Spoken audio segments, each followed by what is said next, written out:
You have probably seen it. Some guy, not the best looking guy in the room, probably a 6 out of 10, but he somehow owns the space, okay? People pay attention to him. Other men respect him. Women lean in.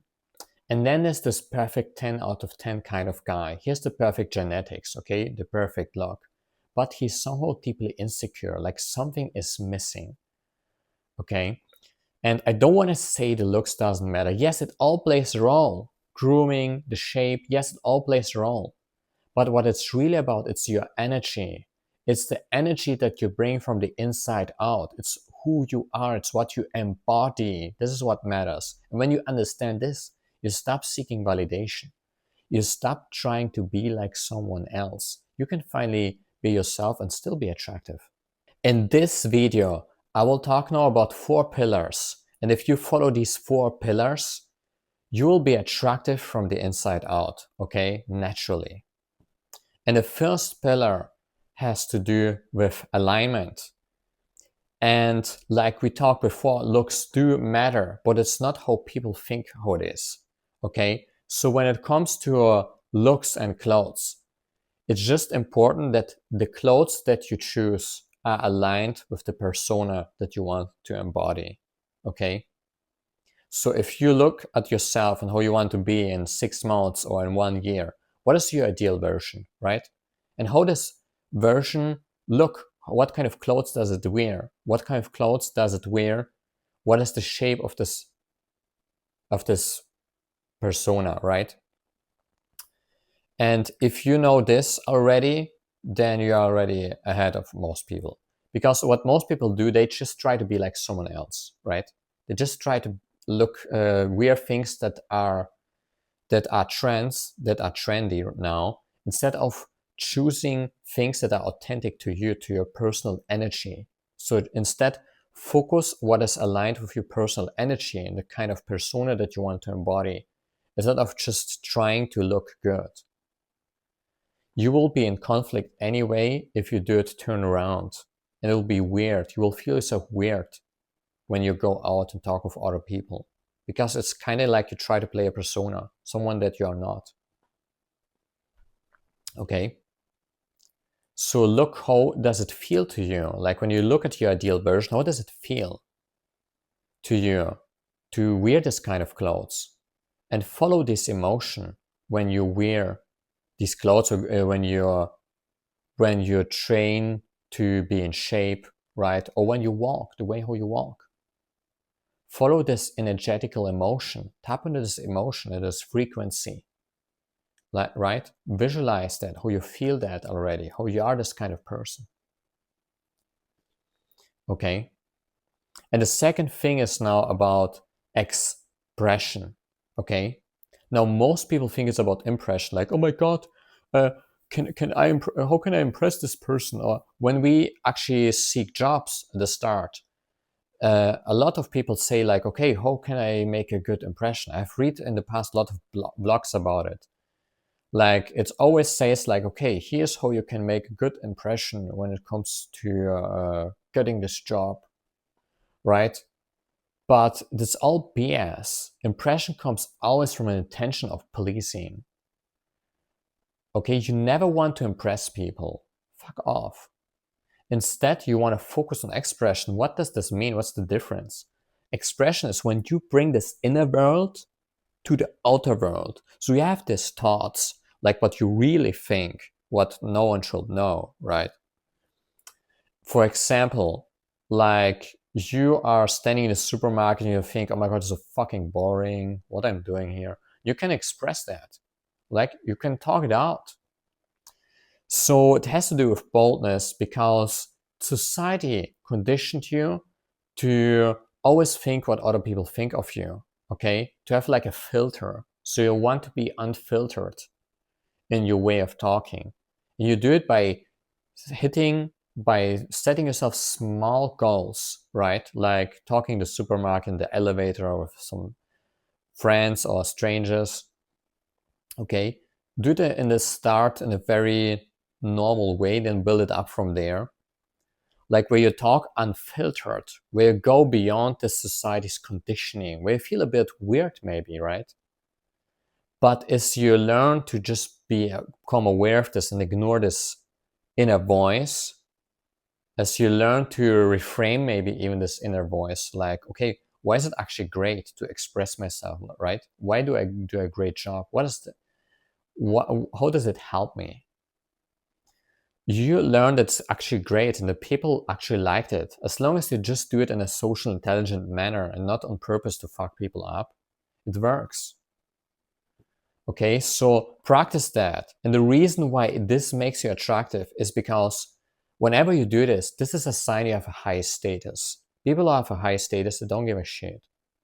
Like, just think about it. Whenever you assume a person has high status, he probably speaks unfiltered, like he doesn't give a shit, right?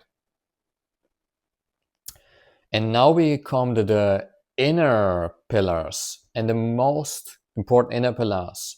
So the third one, number 3, is your vibe. And your vibe is just your internal world. So your internal world is your basically your persona.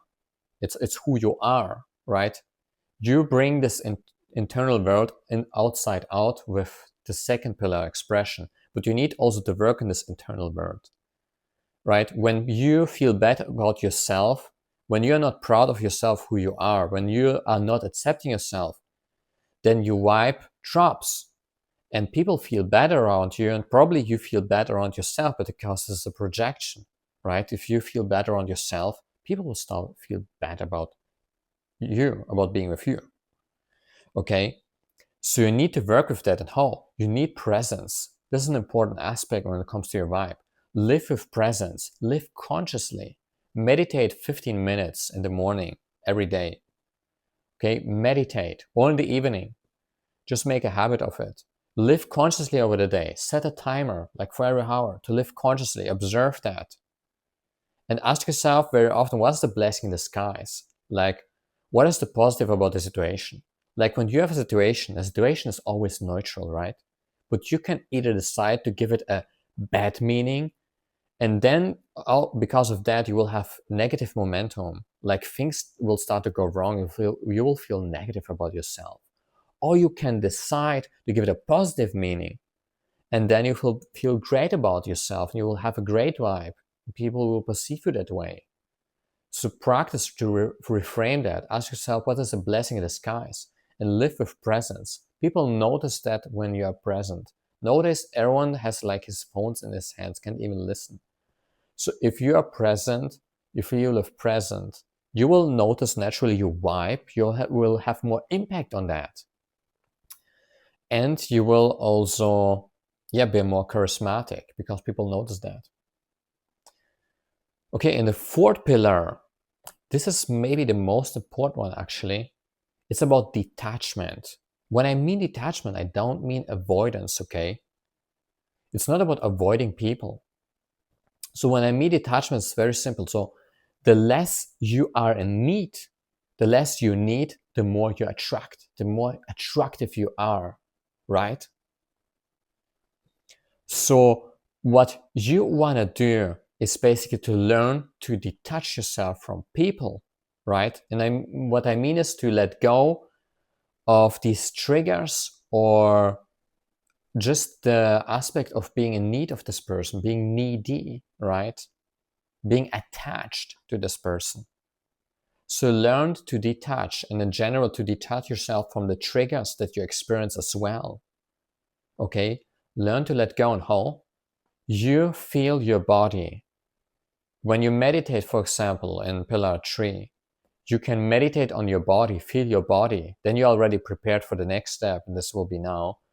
And then after you notice your body, you can feel your body. You can now meditate on the motion inside of this body, right? We feel all the time motions, if you are aware of it or not. And they influence your vibe all the time. All the fucking time.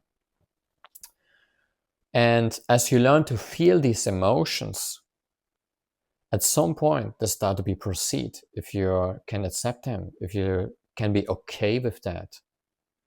And this means as you let go of them, your vibe naturally improves. You start to be less in need. The less you need, the more attractive you are, right? So the less you need, the more the world gives you. It's that simple. The most attractive people are the people who are the least in need. It's that simple. And so this is basically the most important step, but there's also a couple of other things that you can do as a bonus.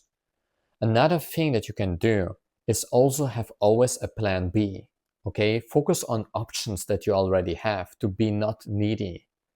And even if this doesn't work out, or maybe you have not much options right now, be okay with failure by visualizing the worst case scenario. And as you do that, and as you proceed this emotion, as you start to be okay with this emotion, you sit with it, you will feel lighter, and you notice that this attachment starts to decrease. Okay? Measure how it feels after that.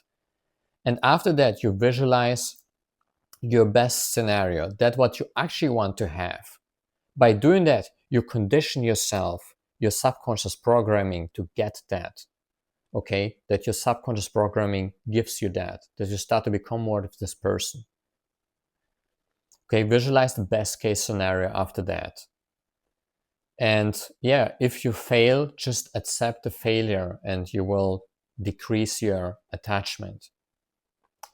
And this is how you start to be non-needy, right?